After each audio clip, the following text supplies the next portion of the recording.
Today I'm going to be working in one of my art journals on the latest Mission Inspiration for November 2017. This comes from the Mission Inspiration group on Facebook.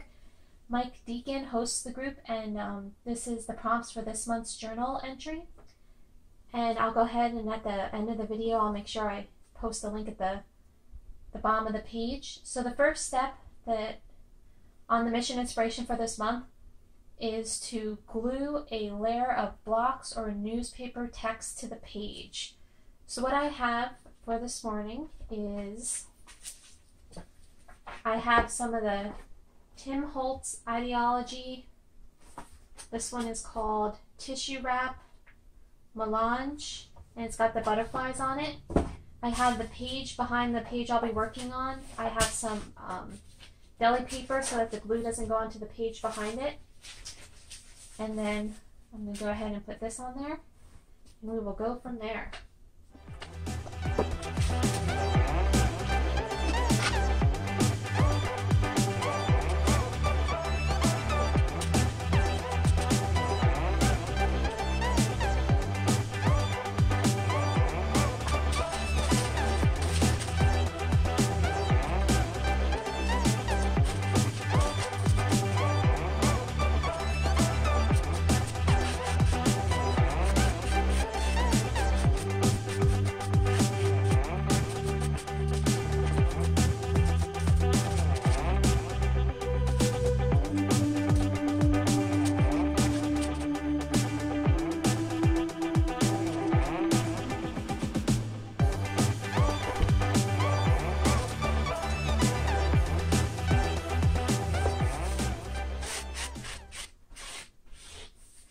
So I am getting a little crease on this, and it's my first time working with this tissue paper, so it's kind of a learning for next time. I think I missed some Mod Podge gel medium in the middle, so it's not quite holding down here, but that's okay.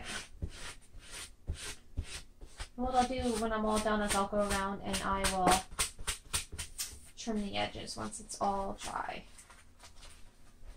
So let's see here. Or maybe I'll just fold them over, and then it'll be a start for my next page. There we go. Just fold those over for now. Alright. So I'm going to let that dry, and I'll be right back. Hey, I've stepped away and I've used my heat gun, and the background is nice and dry now. The edges are just a little bit tacky, but for the most part, it's good to go. So we've gone ahead and glued glue and layer blocks of newspaper text. So I went ahead and used that Tim Holtz Ideology tissue wrap. And the next step is to cover with a thin washes of color. And the suggested colors are bright yellow, raspberry, and teal. Now, later on, we're supposed to add a focal image or two, and the image I saw this month that inspired me was this one here. Now, since this has got kind of like a yellowish background, what I'm going to do is I'm going to use the red to the yellow as the background, as the wash, and to do that, I'm going to go ahead and try and see how my distress oxides are going to work on here. I don't know if this is still maybe a little too damp for them, but we will give it a shot and see how they cover. So the first color up is going to be Candied Apple, and I'm going to use that for the outer edges into the center.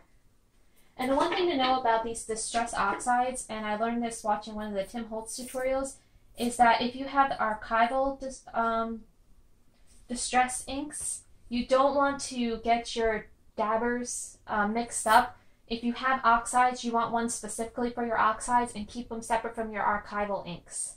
Do not cross-contaminate the colors. So I'm going to go ahead and get this loaded up with some Candied Red Apple.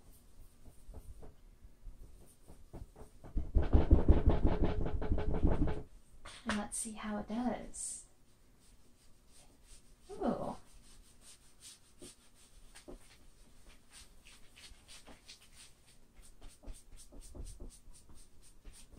I'm just going to go ahead and get the whole background colored in.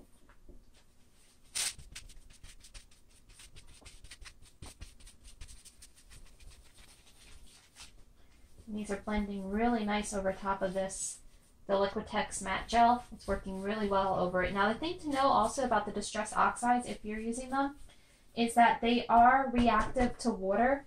So I know I'm not going to be using anything wet on top of this, so I was okay to go ahead and use it over top of my paper because they will end up bleeding later on if you go to use them again. Now I'm going to switch and get my orange.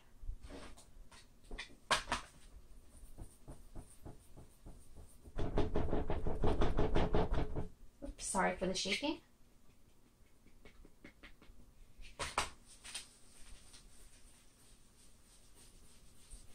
There we go.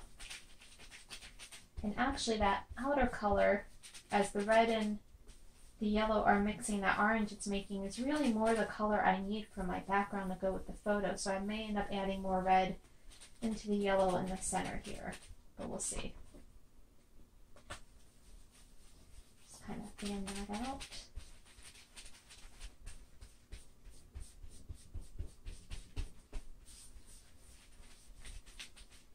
There we go. I want to get some more of that orange color out.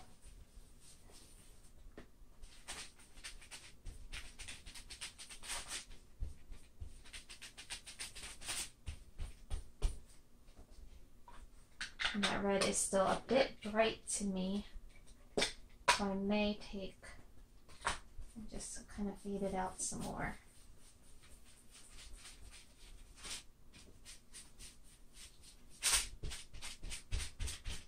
There we go. Now, the next step is make marks with your fingers. Now to do that, I'm going to bring in the final color, the teal, and use that for my mark making with my fingers. So mark making with your fingers. I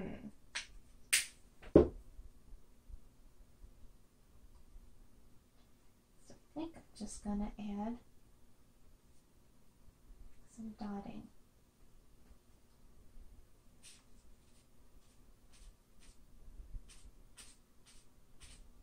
And our eye tends to like things in sets of threes.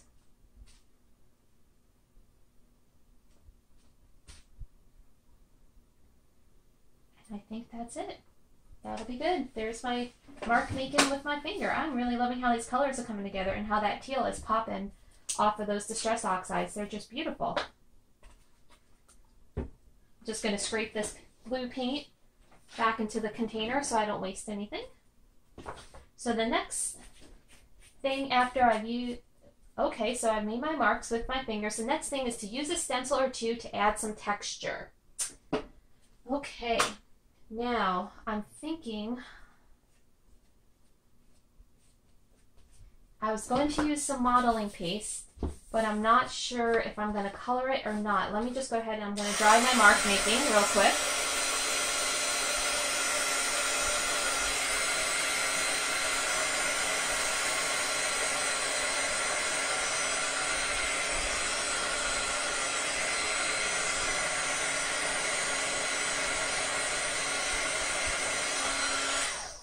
And now I'm going to think if I'm going to use the texture paste, if I want to add a color.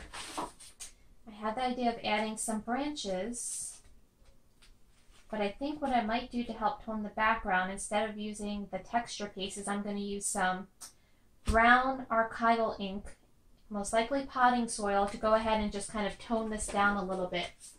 And I had wanted to use a stencil to add some copy too, so I may kind of alternate those. And luck would have it, my archival potting soil was right on top. So I'm going to go ahead and add some texture using my stencils. First I want to add just a little bit of copy.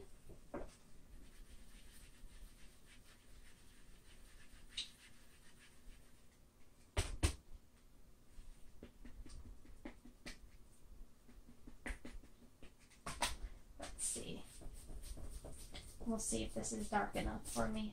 Let's take a peek. It's very faint. So I may have to switch to one of my other colors because it's not coming out dark enough. Let's give it another swipe. I apologize for the shaking. Actually, the faintness is kind of cool. Yeah. No, I'm going to go with the darker color. I'm going to go ahead and use my walnut stain. That one's usually nice and dark. And because I had an archival ink I was using, I can go ahead and use the same dabber for this one. Let's see what that gives me. That may not be dark enough either. We will see. Yep, it's not coming out quite dark enough. Give it another coat. I may end up having to use the black.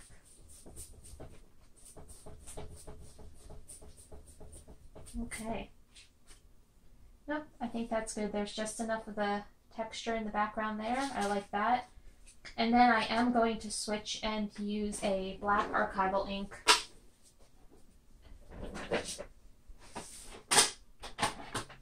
In order to kind of get these trees to stand out a little bit.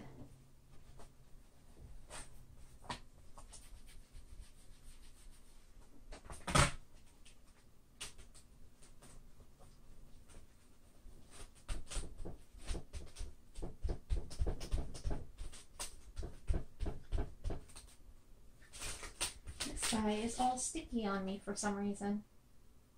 Put some trees up here.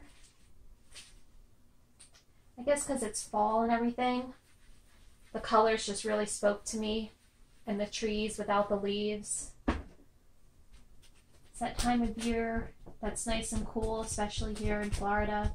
You can kind of get out, get in touch with nature a little bit more than during the rest of the year. It's a little hard to get into the stencil, and it's sticky, so I must have used it for embossing and not cleaned it off well enough. There we go.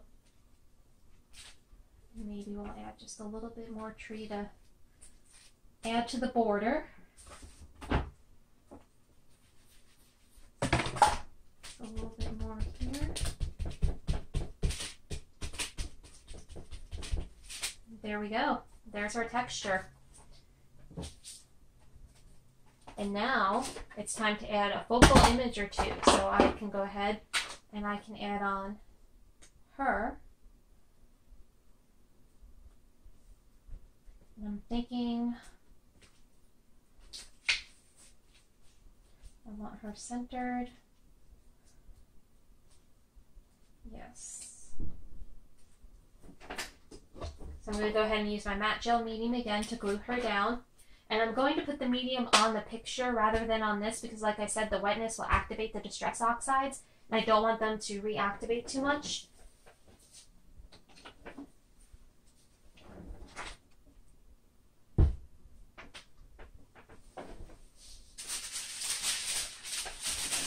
And I'm just using some deli paper as background so I don't get glue on my page.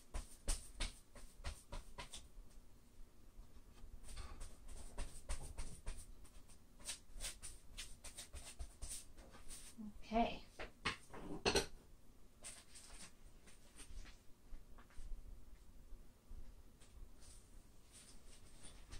Get her all settled down. Use my dried scraper.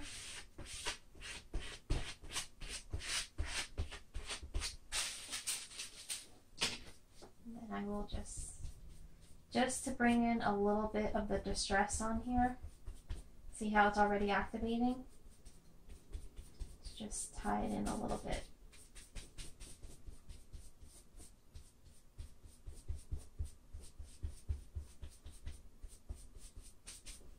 And then I'm going to take a baby wipe and just clean that up a little bit.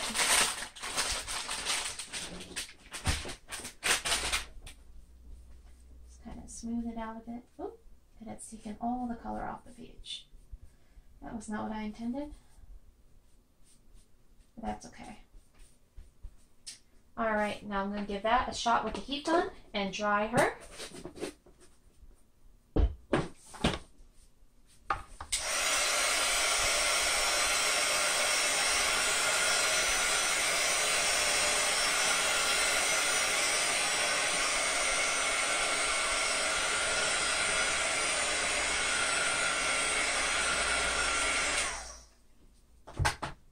And now I want her to blend in a little bit with the background.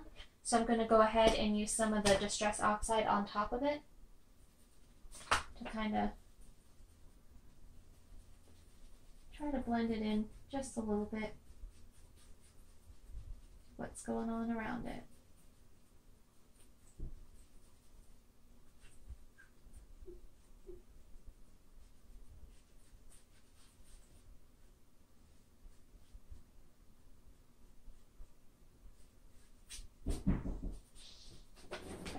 And I'm going to let that dry and I'll be right back.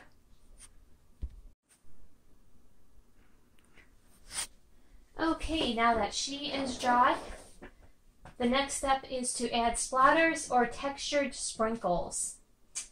So what I need to do is take a little piece of paper towel and kind of cover her up a little because I don't want to get it on her image. And I'm going to make some splatter. And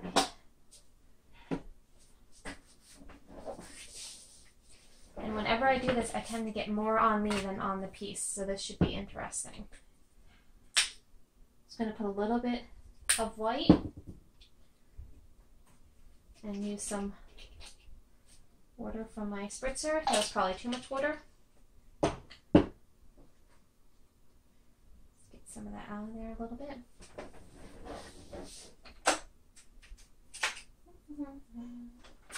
Gotta pick just the right brush.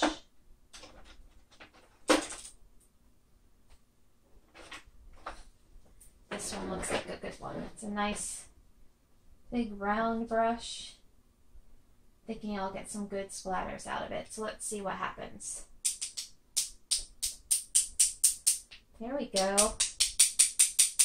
Getting some good splatters there. I want some more big drips. I should have protected my other page as well. I have a feeling these might dry light because it looks like they're more water than paint. There we go. Now typically, now the other thing is that I just realized I used the Distress Oxides, so these probably won't stay white.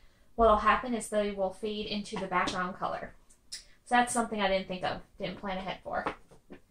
So now I'm going to go ahead and try to heat dry that a little.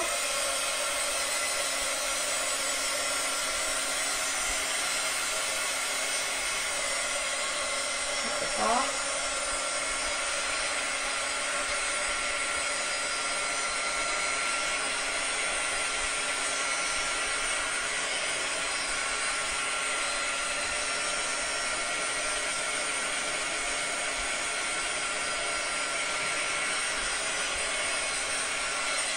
I'll let the rest of this air dry, and actually the effect it's having with the Distress Oxide is pretty cool. So the next thing is scrape drag white paint around the edges of your paper. So now I'm going to take just some white gesso and my scraper, dab it a little, and that was my matte gel medium. It would help if I used the white gesso. Alright, let's try that one again. This time, I've got the white gesso.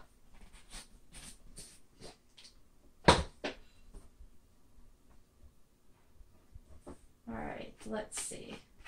Just kind of scrape it around the edges.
Now the final step is to create a frame or border around your page, which would go on the edges I just painted white. But first, before I do that, I think I want to make the girl incorporate a little bit more. So I'm going to add a little bit of the tree onto her that I used earlier.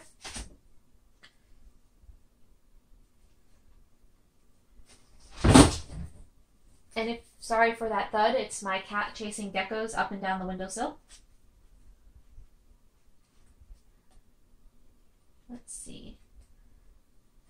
How did I have this one? I'll just add in a little bit of the branch work. Some of the black ink I still have on here. Just to kind of bring her in a little bit. I'm going to add a little bit more of the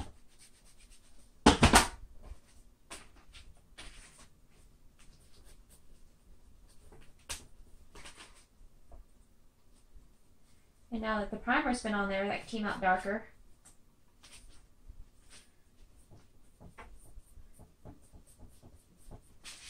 So add some of the branches. There we go. Just to bring her into this.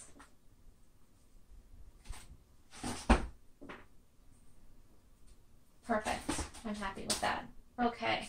Another quick blast, make sure that the archival ink is dry. And the splatters, look how cool they're turning out. Alright. Now, I need my words. So out of the words that were here for inspiration, we had promise, sacred, native, dazzle, and face. And when I saw this dress, I thought that the word dazzle would be perfect because of the glitter of the silver in it. And who doesn't want to dazzle? Everyone should dazzle. So I'm going to have my word dazzle up here. And then I was digging in my bin of quote chips from Tim Holtz, and I found one that I thought would go really well also, where it says, "Today is full of possibilities." By the way, she held up her arms. So those are going to be my two words that I'm going to add to the page before I do my border. And just to help them blend in, I'm just going to darken the edges because they're kind of really white. So we'll put that one there. And then I'm just going to darken this one a little bit. And to make this one stand out, like the thickness of this one, I'm going to use some dots on the back.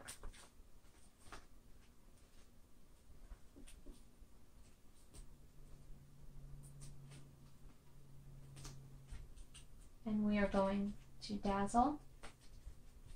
And actually, well, maybe it will stay there. I want to dazzle like that. And then today's full of possibilities. I need to glue that one down. So I need some of my matte gel medium.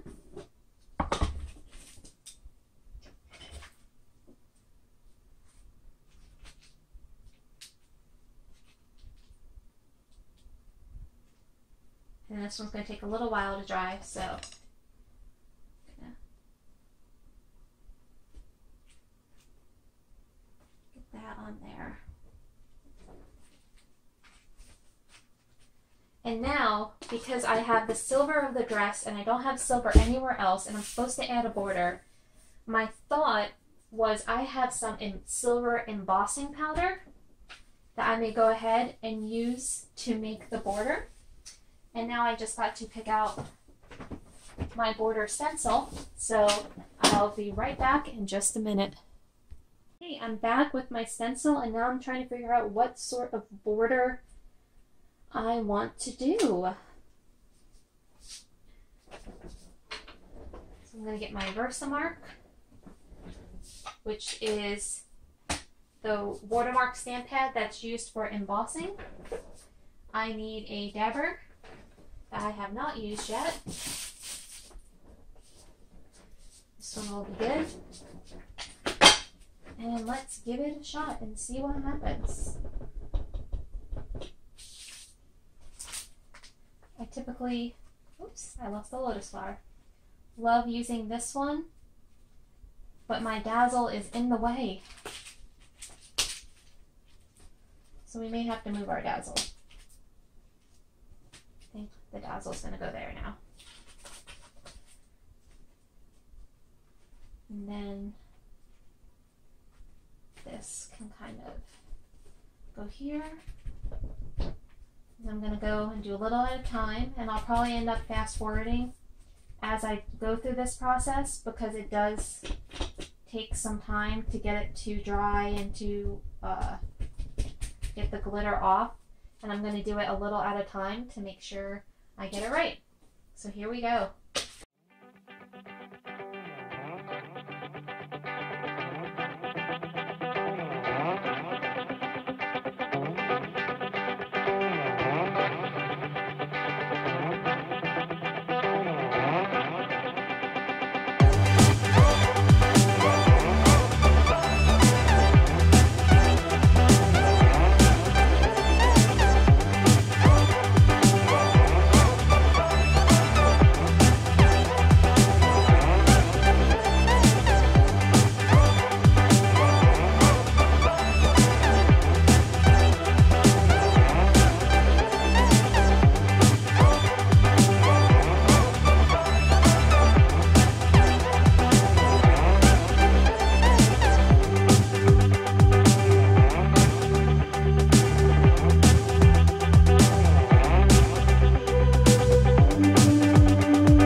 And there we have it.